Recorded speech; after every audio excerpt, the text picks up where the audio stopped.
पुणी भुवनेश्वर एयरपोर्ट रु जबत है मारिजुआन प्राय 7 कोटी टंकार मारिजुआन जबत करिछि कस्टम्स विभाग। ए सबु बैंकॉक रु आसुथिबा सूचना मिली। जड़े युवक को अटक रखी पचराचर करुछि custom air intelligence team. Bhubaneswar airport रु गत 15 दिन भितर पाखापाखि 15 कोटी टंकार मारिजुआन जबत होइछि। बैंकॉक और क्वालालंपुर पूर्व आसुथिला ही दामी निशा। पूर्व 2 जन महिला और जड़े युवक को गिरफ्त कर सबुर मास्टरमाइंड और इंटरनेशनल लिंक नहीं खोलताड़ चलाई कस्टम विभाग। हम प्रतिनिधि चंदन पाइकरा जोड़ी होचंती। चंदन, ये दामी निशा एबे पूरा कारबार चली किंतु वर्तमान कस्टम विभाग पाखरे कौन सूचना रही एवं यार लिंक कुआडे लंबी?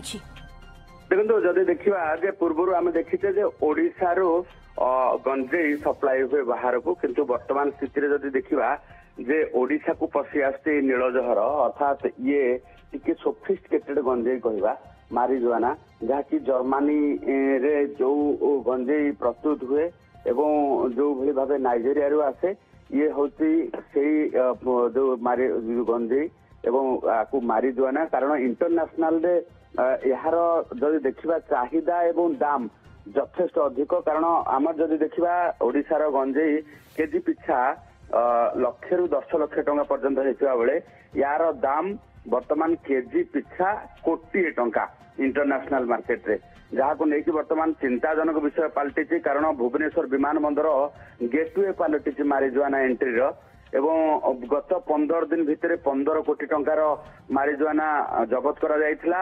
2 जन बंगीय सुंदरी सहित 3 जन को गिरफ्त करा जायथिला। ता सहित गत काली 7 केजी मारिजुआना जबत करा जायछि एवं जन को गिरफ्त करा जायछि जे कि बैंकॉक रु सीधासल भाव भुवनेश्वर आसुथिले एवं वर्तमान विशेष कर देखा जायछि जे बैंकॉक क्वालालंपुर यही फ्लाइट रे जो माने आसुछंती इंटरनेशनल जो माने पैसेंजर आसुछंती सेही माने विभिन्न प्रकार खाद्य पुड़िया हो किंबा अन्यान्य जो रही सामग्री रे पैक करिकी मारिजुआना आणुछंती। चंदन, मास्टरमाइंड किए से बाबद कोनोसी चित्र स्पष्टता आसलानी बा अपडेट आसलानी की? देखो वर्तमान क्षेत्र में कस्टम विभाग पक्षरु एनकी एनसीबी अर्थात नार्कोटिक कंट्रोल ब्यूरो को एनकी सूचना दि जाती।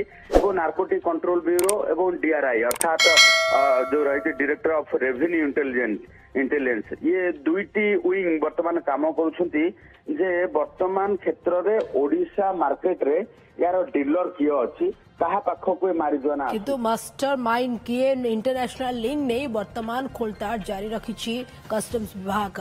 बहुत बहुत धन्यवाद चंदन, आपनकर तमाम सूचना एवं अपडेट पाए।